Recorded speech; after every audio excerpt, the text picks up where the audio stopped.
ఐడ్రీమ్ ప్రేక్షకులకు నమస్కారం. ఇవాళ గౌరవ సుప్రీంకోర్టు యొక్క పరిణామాలు 17A మీద కనుక నిశ్చితంగా గమనించగలిగితే ధర్మరక్షణ చట్టం దాని పని అది చేసుకుంటూ వెళ్తున్నప్పుడు కేవలం ప్రతి ఒక్కరు నిమిత్త మాత్రులని ఇంకొకసారి తేలింది.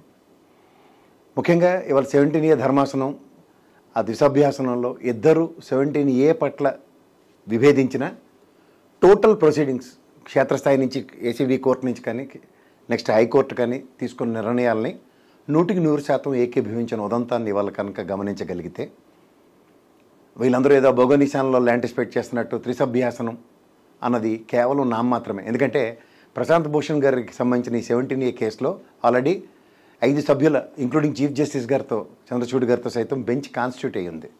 ఇది గ్యారంటీగా దానికే రెఫర్ చేయబడుతుందని నేను ఎన్నోసార్లు చెప్పాను. పైపచ్చు ఇదే చంద్రచూడ్ గారు ఎప్పుడైతే లోద్రా గారు ఆయన్ని కలిసినప్పుడు under the court proceedings legal merits మీద ఇమ్మంటావా లేదంటే మెర్సీ మీద బెయిల్ అన్న దగ్గరే ఇవాళ మెర్సీ గ్రౌండ్స్లోనే బెయిల్ వచ్చిన ఉదంతాన్ని ఇంకొకసారి రిట్రియేట్ చేసుకోగలిగితే ఇవాళ 17Aని మళ్ళీ పునరుద్ధరించు అండ్ దాని పర్యవసానాలని ఎట్టి పరిస్థితుల్లోనూ ఫేస్ చేసే సిచ్యువేషన్స్కే అట్రిబ్యూట్ అయి ఉన్నాయి. అండ్ కోర్టు ప్రొసీడింగ్స్ని నిశ్చితంగా గమనిస్తే దాంట్లో ఏ విధమైన ఆక్షేపణ ఇవ్వని గౌరవ సుప్రీంకోర్టు చూస్తే వ్యవస్థ దాని పని అది చేసుకుంటున్నప్పుడు గౌరవ న్యాయస్థానం కూడా ఖచ్చితంగా పరిరక్షణకు వస్తుందని ఈ యొక్క 17A ఆవశ్యకత ఇవాళ తీర్పు యొక్క సారాంశం కింద దీన్ని అభివర్ణించవచ్చు. ఎప్పుడైతే 17A వర్తించదు అన్న అంశాన్ని పక్కకు తీస్తే మిగిలిన ప్రొసీడింగ్స్ అంతా 100/100 కరెక్ట్ అన్నది ఎప్పుడైతే జస్టిఫై చేయబడిందో తదనంతర పర్యవసానాలు ఖచ్చితంగా ఆ కేసులో ఉన్న వ్యక్తులు ఎదుర్కోవాలన్నది ఇంకొకసారి సాధారణంగా వెల్లడించబడింది. ఇవాళ దిగువ కోర్టులు ఇచ్చిన బెయిల్తో బయట ఉన్న చంద్రబాబు నాయుడు గారికి ఎనీ మూమెంట్ ఏసీబీ కోర్టు పర్యవసానాల్లో ఆయన్ని ఎంక్వైరీకి పిలవచ్చు. ఎంక్వైరీకి ఆయన సహాయ సహకారాలు అభిలాషుల మామలాగా నాకు తెలియదని చెప్పినంత మాత్రాన తదనంతర పరిణామాలు ఖచ్చితంగా కాన్సిక్వెన్సెస్ని ఎదుర్కోవడానికి సంసిద్ధంగా ఉండవలసిందిగా నేనైతే ముందు జాగ్రత్తగానే చెప్తున్నాను. అపార్ట్ ఫ్రమ్ దిస్ ఇవాళ అందరూ ఊహించినట్టు ఇవాళ 17A క్రాష్ అవుతుంది అవ్వదు అన్నదానికన్నా ఇవాళ దేశ చరిత్రని ఈ తీర్పు ద్వారా మలుపు తిప్పుతుంది అన్న దాంట్లో ఎప్పుడైతే ఫుల్ బెంచ్ కాన్స్టిట్యూట్ అయిందో గౌరవ చంద్రచూడ్ గారి ఆధ్వర్యంలో దాంతోనే లీడ్ అవుతుందని నేను చెప్పిందే ఇంకొకసారి పునరుద్ఘాటించబడింది గౌరవ సుప్రీంకోర్టు పరంగా. ఇది ఒకసారి గమనించగలిగితే నన్ను ఊరికనే తిట్టిన వాళ్ళందరికీ కూడా నేను మళ్ళీ అదే సమాధానం చెప్పదలుచుకున్నా. ఇవాళ మెర్సీ గ్రౌండ్స్లో బెయిల్ తీసుకోవడానికి మొదటి 4-5 రోజుల్లోనే లోవర్ కోర్టులోనే వచ్చేదాన్ని సుప్రీంకోర్టు దాకా అంటే గోరుతో పోయేది గొడ్డల దాకా ఆ 30% కమిషన్లు కుర్తుపడి వాళ్ళు చేసిన రాజకీయ విన్యాసానికి న్యాయస్థానాలు కనీసం కూడా కనికరించలేదన్న విషయం గ్రహించగలిగితే దాని యొక్క పర్యవసానాలు ఏ విధంగా ఉంటాయన్నది ఇవాళ వచ్చిన తీర్పు త్రూగా తెలుస్తుంది.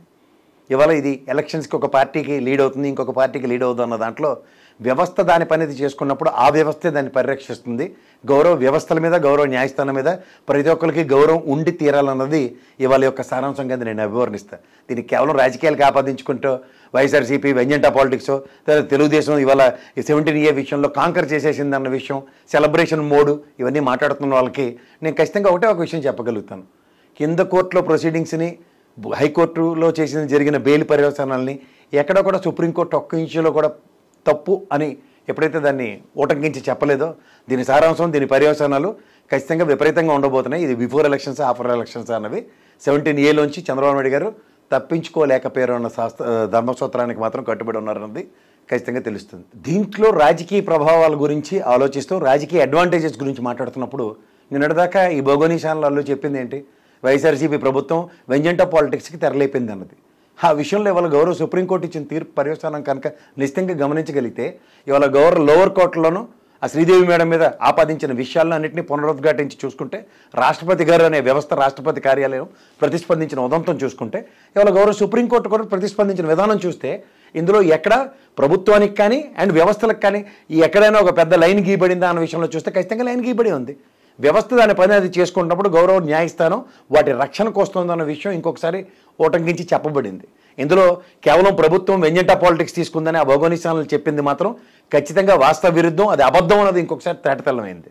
ఎప్పుడైతే రాజకీయాలను ఆపాదించుకుంటూ ఒక పార్టీ ఒక వ్యవస్థ గతంలో అవినాష్ రెడ్డి గారి విషయంలో కూడా ఇదే విధంగా ఇదే ప్రస్తావనలు చేస్తున్నప్పుడు నేను రామ్ సింగ్ గారిని ఛాలెంజ్ చేసిన ఉదంతంలో గమనిస్తే నేను ఒక్కనే అనుకుంటాను యువతల విషయాల్ని ఈ రెండు విషయాల్లోనూ 17A విషయంలోనూ అండ్ అవినాష్ రెడ్డి గారి విషయంలోనూ అవుట్ ఆఫ్ ద బాక్స్ చెప్తుంది నేను ఒక్కనే.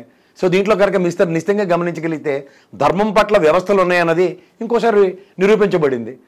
దీనికి వ్యక్తిగతంగానూ పార్టీల పరంగా ఆపాదించుకుని ఎవరు పడితే మాట్లాడుతుంటే ఎవరేం చేయగలుగుతారు?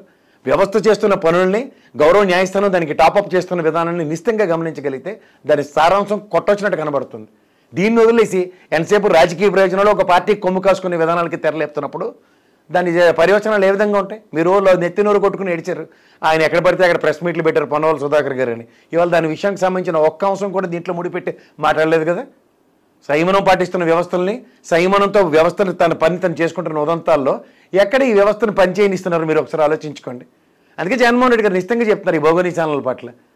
ఈ దుష్ట చతుష్టం ఏర్పడి మొత్తం ప్రజల్ని పక్కదారి పట్టించే కార్యక్రమానికి తెరలేపుతుంది అన్నట్లో ఇవాళ 17A ఒక జడ్జి గారు ఇచ్చిన మొదటి సెంటెన్స్ని పట్టుకుని మీరు ఎంతసేపు ప్రొలాంగ్ చేశారో అందరికీ తెలిసిన విషయమే. ఆ మేడం గారు ఇచ్చిన దాంట్లో 17 ఏకీభించిన వాళ్ళు ఒకరు, ఏకీభిస్తున్న వాళ్ళు ఒకరిని ఈ పర్యవసానాల యొక్క సారాంశం కూడా గమనించకుండా త్రిసభ్యాసనం వస్తుందని పక్కదారి పట్టించడానికి కూడా మళ్ళీ వార్తలు పొంకాలుగా రాస్తున్నారు. ఇదే చంద్రచూడ్ గారు గౌరవ 5 బెంచ్ కాన్స్టిట్యూట్ అయ్యి 17Aలో ప్రశాంత్ భూషణ్ గారి విషయంలో దాన్ని పూర్వపరాలని దేశ రాజకీయాల్లో 17A యొక్క మలుపు తిప్పడానికి తెరలేపిన ఉదంతం మనకు కొట్టొచ్చినట్టు కళ్ళ ముందు కనబడుతుంటే దీనికి మళ్ళీ త్రిసభ్యాసనంతో ఇంకో ఎండర్స్మెంట్ ఇవ్వడానికి ఏ ప్రాతిపదిక మీద ఉంటుందో కనీస అవగాహన కూడా లేకుండా చేస్తున్న ఈ రాజకీయ విన్యాసాలకి ఇప్పటికైనా చరమాంకం పాడి రాబోయే రోజుల్లో ధర్మ పరిరక్షణ కోసం వ్యవస్థలు పనిచేస్తున్న విధానానికి దానికి ఒక మోరల్ బూస్ట్ పెంచే ఉదంతాలకి తెరలేపితే బాగుంటుంది. కానీ మీకు నచ్చినట్టు మీకు అనుగుణంగా నిర్వర్తించే కార్యక్రమాలకి, మనోరంజక కార్యక్రమాలకి చేయూత పథకం కింద గౌరవ వ్యవస్థలను వాడుకోవద్దని వేస్తూ సెలవు తీసుకుంటాం.